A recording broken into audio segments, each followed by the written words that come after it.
이 과정이 없었으면 제가 지금 이런 얘기 하다가 죽을 수도 있습니다.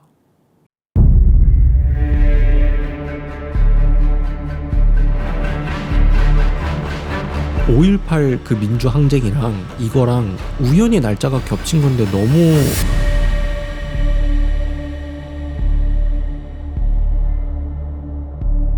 이게 월가, 그러니까 월스트리트에서 이 가장 혐오하는 게 바로 이거예요. 이겁니다. 이거 한국 재벌의 지배 구조의 실태. 여러분 안녕하십니까? 리뷰계의 요정 리퍼입니다. 오늘 이 영상을 촬영하는 시점은 정용진 회장과 그 임원진들이 진상조사 결과 발표를 한 이후에 촬영이 되는 점이라는 거 말씀을 드리고요. 지금부터 본격적으로 시작해 보도록 하겠습니다.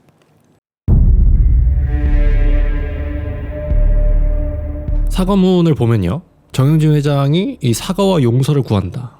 이게 이제 뭐 전적으로 나한테 책임이 있다 이렇게 말씀을 하셨는데, 이게 이제 저는 어떻게 느껴졌냐면 이게 시스템 붕괴는 유감이다. 내부적인 브레이크가 없이 흘러가는 이 체제는 유감이다 라고 이야기를 하면서, 그렇지만 나의 회장직과 이 권력은 그대로 유지할 예정이다 라는 이야기로 전 받아들여졌습니다. 미국에서 9.11 사태를 가지고 이렇게 했다면 그 기업은 없어지다 못해 일단 첫 번째로 회장직에 있을 수가 없을 겁니다. 책임을 지는 모습이 응당 합당해야 된다. 일단 제가 봤을 때는 합당하지 않다라는 느낌이 가장 먼저 들었습니다. 너무나도 안타까운 사건이었고요. 이 변명을 또 듣다가 정말 또 말이 되나 싶었던 게, 제가 이런 얘기를 들었습니다. AI를 썼다. 그리고 이렇게 심각해질 줄 몰랐다. 그리고 이게 5.18 그거랑 연관될 줄 전혀 몰랐다. 이게 전 되게 끔찍하다고 생각해요. 너무 끔찍한 일입니다. 기업이 어떤 프로모션이나 마케팅을 진행하기 위해서 아이디어를 누군가가 만듭니다. 그리고 그것이 채택이 되든 뭘 하든 간에 그 중간 과정에서 이것이 혹시라도 이슈나 논란의 여지가 있지 않을지 크로스 체크와 더블 체크를 하는 과정이 필연적으로 이루어집니다. 근데 스타벅스의 입장 표명을 들어보면은 브레이크가 없었다라는 걸 인정을 했어요. 말단의 어떤 일개 직원이 그걸 아이디어를 냈다. 근데 그것이 어떠한 필터링도 거치지 않고 무조건 예스맨으로 다 통과가 됐다 라는 걸 알 수가 있습니다. 이거 뭐죠? 제가 가진 회사처럼 직원이 없거나 직원이 있더라도 2-3명 요 정도 수준에서 벌어지는 참극입니다.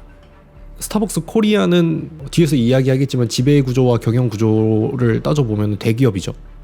근데 이런 사태가 벌어질 걸 예상할 수 있는 능력 자체가 없는데 임원으로서의 역할은 뭐냐는 거예요. 이 배를 운영하고 있는 하나의 선장으로서, 함장으로서 보는 겁니다. 이런 식으로 이렇게 하면 안 된다. 이 방향성이 좋다 나쁘다 이런 거를 결정해 주는 사람이에요. 근데 이거 하나도 결정할 줄 모르면 왜 앉아 있습니까? 사회적인 감수성이 없으니까 이런 일이 벌어질 수밖에 없는 거예요. 이거는 대중들에게 배포되는 어떤 하나의 머천다이즈입니다. 그러면은 어떤 대중들은 이걸로 인해서 상처를 받을 수도 있고 어떤 대중들은 이것을 연관지어서 생각할 수도 있어요. 그래서 그런 여러 가지 부분들을 감안하고자 해서 뽑아놓은 게 마케팅 팀입니다. 스타벅스를 이용하는 수백만 명, 수천만 명의 사람들에게 어떻게 받아들여질지 단 1시간이라도 생각을 안 해봤다는 걸 느낄 수밖에 없었어요. 이 5.18 민주화 운동이 한국 사회에서 가지는 이 의미, 이게 뭐냐면 무거운 역사적인 어떤 하나의 우리 아픔인 거거든요. 이게 현대 한국 민주주의의 척추라고 볼 수 있어요. 어떤 일각에서는 이렇게 얘기를 합니다. 그거 가지고 너무 발광하는 거 아니냐 이렇게 얘기할 수 있는데, 그들이 흘린 피와 땀은 우리가 이렇게 앉아가지고 자유롭게 비판하고 비난하고 또 누군가와 어떤 사건에 대해서 첨예하게 논쟁하고 할 수 있는 거는 이 과정들이 있었기 때문에 가능한 거예요. 이 과정이 없었으면 제가 지금 이런 얘기 하다가 죽을 수도 있습니다. 5.18 그 민주항쟁이랑 이거랑 우연히 날짜가 겹친 건데 너무 마녀사냥 아니야? 이렇게 말씀하실 수 있는데, 그것이 의도했던 아니던 제 말은 그거예요. 의도했건 아니건 누군가에게 상처를 줄 수 있다면 그 마케팅은 실패한 겁니다. 예를 들어서 제가 그냥 허공에다가 갑자기 돌을 집어서 던졌어요. 공원에 있다가. 던졌어요. 난 고의가 아니에요. 누구를 맞추려고 던진 게 아닙니다. 근데 지나가던 어떤 시민이 맞아서 피가 나. 가가지고 사과 안 해도 됩니까? 그러면 그냥 나는 고의가 아니었으니까 왜 네가 맞고 그래? 이게 적합한 생각인가요? 자, AI를 썼다라고 얘기를 합니다. 저도 AI를 굉장히 애용하고 AI에 상당히 많은 비용을 쓰고 있는 사람이에요. 프롬프트를 작성하거나 AI를 통해서 어떤 아이디어를 추천받거나 할 때 끊임없이 이 프롬프트에 대해서 팩트체크라는 공정을 거치고 이게 어떤 사회적으로 무리나 논란을 일으키지 않을지에 대한 이 팩트체크만 일주일을 합니다. 그래도 취약점이 발견되기 마련이에요. 제가 봤을 때 이거 하루도 하지 않은 것 같습니다. 원래 대기업의 마케팅은 조금 보수적입니다. 왜냐면 본인들이 이미 쌓아놓은 이미지도 있고 그 브랜드 헤리티지가 존재합니다. 그래서 그 브랜드 헤리티지를 손상시킬까봐 상당히 방어적이고 좀 보수적인 방향으로 마케팅을 진행하는 것이 현실이에요. 그렇기 때문에 우리가 어떤 조금이라도 파격적인 마케팅이 나왔을 때 열광하는 이유가 바로 그것 때문입니다. AI한테 물어봤다. 이렇게까지 될 거라고 생각 못했다. 핑계죠. 필터링은 인간의 목 아닙니까? 그 위기 감지 센서가 하나도 없는 거예요. 기업 내부에. 대단한 거죠. 자, 그리고 여기서 우리가 좀 짚고 넘어가야 되는 거는 근본적으로 이 스타벅스의 지분 체계에 대해서 살짝 알아볼 필요가 있어요. 왜냐하면 이걸 얘기하면서 제가 이 경영적인 시스템에 대해서 좀 분석을 해봤는데 그거에 대해서 이야기를 좀 해보도록 하겠습니다. 이 일이 벌어질 수밖에 없는 일이었어요. 이건 사실. 근본적으로 2021년에 이마트가 스타벅스 코리아의 지분을 인수합니다. 60몇 %인가를 인수를 해요. 그러면서 글로벌 본사의 이 브랜드 세이프티 감시망이 약해져요. 한국 재벌식 KPI, 한국 재벌식으로 단기 실적, 주주들 눈 가리고 아웅하기, 지위 고하를 막론하고 엄중 책임을 묻겠다. 본인들이 취프로서 아무런 걸 하지 못했는데 컨트롤을 할 줄 모르는 선장이 왜 있어야 됩니까? 국민적인 공분이 지금 막 난리가 났습니다. 난리가 났고 모든 리스크를 짊어져야 되는 이 최정점의 권력, 우리 회장님 그리고 오너 일가와 그다음에 우리 그 되게 높으신 분들 계시죠? 이분들은 마치 남일처럼 생각하실 것 같아요. 어머, 이런 일이 있었어? 난 그냥 결제 서류에 사인만 했는데? 어머, 이런 일이 있었어? 이게 그러니까 월스트리트에서 이 가장 혐오하는 게 바로 이거예요. 이겁니다. 이거. 한국 재벌의 지배 구조의 실태. 리스크가 벌어져. 밑에 직원 다 잘라. 그리고 공식 석장에 나타나서 죄송합니다. 모든 책임을 지겠습니다. 그러니까 어떻게 책임을 지겠다는 얘기예요. 이게 코리아 디스카운트의 일부예요. 그러니까 진짜 책임을 무겁게 져야 되는 사람들은 반대로 무겁지 않습니다. 그 책임의 정도가. 이건 잘못된 거죠. 책임을 질 거면 어떻게 지겠다. 모든 잘못이 나에게 있으면 그걸 어떻게 책임을 지겠다 얘기를 하는 겁니다. 고개만 숙이는 게 아니라.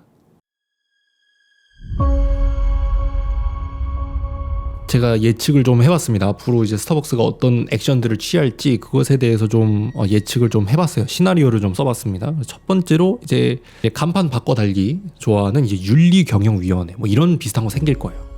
이제 이 대중의 냄비 근성을 노린 아주 대규모 한정판 굿즈라던가 한정판 어떤 프로모션 바로 돌아갈 겁니다. 이게 지금 이제 막 불매 운동이 막 벌어지고 있잖아요. 근데 이게 1차원적인 수준의 불매 운동은 스타벅스 안 가요. 요 정도 수준이에요. 그래서 이 감정적인 대응이 사실 이게 한 두어 달 지나면 조금 사그라들기 마련입니다. 기업 내부에서도 사실 요 정도는 어느 정도 인식하고 있어요. 이것만 잘 버텨내면 된다. 이렇게 이야기할 거예요. 이들이 가장 맹신하는 종교가 하나 있어요. 뭔지 아세요? 재무제표입니다. 이 재무제표에 매출 손익이 어떻게 되느냐, 이게 가장 인상적인 종교예요. 그들에게는 기업 가치 자체가 바닥이 나야 됩니다. 신세계 전체에 대한 타격이 있어야 이게 어떤 제대로 된 리스크로 넘어갈 거라고 저는 생각을 해요. 스타벅스는 정영진 회장이 운영하는 거고 예를 들어서 신세계 아울렛이랑 신세계 백화점은 다른 사람이야. 그래서 거긴 괜찮아. 그건 아니죠. 우리가 타격을 줄 거면 전체 다 주는 게 맞습니다.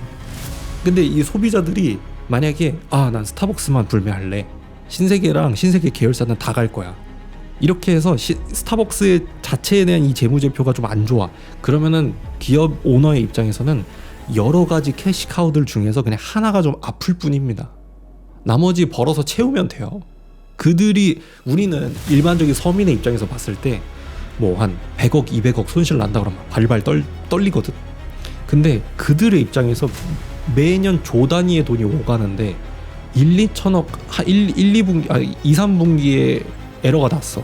그게 어떤 데미지가 갈까요? 전 그렇게 생각하지 않습니다. 역사적인 상식과 국민적인 감수성을 내다 버린 그 기업이 이 시스템을 유지하게 만드는 연료가 돼서는 안 된다고 생각해요.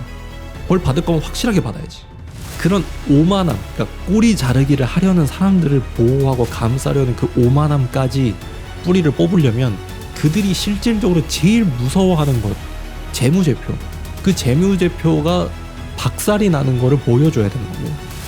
마지막에 그 재무제표 마지막 칸이 과로, 이걸로 끝나는, 마이너스로 끝나는 이거를 봐야 됩니다.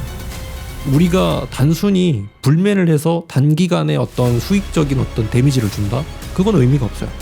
이 뜨거움이 가라앉으면 분명히 다시 원상복구 될 거고, 또 그때쯤에 또 귀신같이 프로모션 할 겁니다.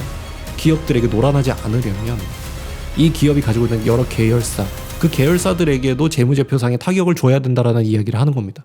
오늘 영상 도움이 되셨다면 구독과 좋아요 부탁드리도록 하고요. 저는 다음 이 시간에 더욱더 좋은 컨텐츠로 여러분들을 찾아뵙도록 하겠습니다. 감사합니다. 리포였습니다. 안녕.